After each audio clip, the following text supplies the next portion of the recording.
Picture a bustling city, home to a young man named Alex, wrestling with the trials of building a career.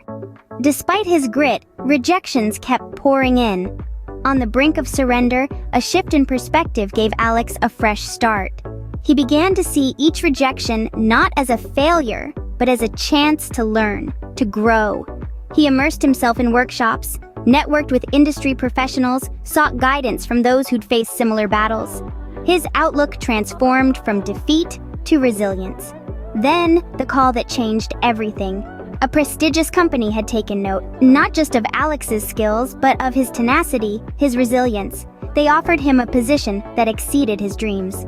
From his journey, Alex learned that success isn't about dodging failures, but about how you respond to them.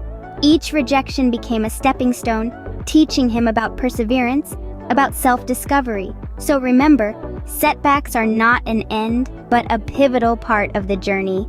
Embrace challenges, learn from failures, persist with determination, and remarkable success can be yours. Every stumbling block is a chance to grow stronger, to move closer to your dreams. If you're facing difficulties, remember, your story is still unfolding, and triumph could be just around the corner.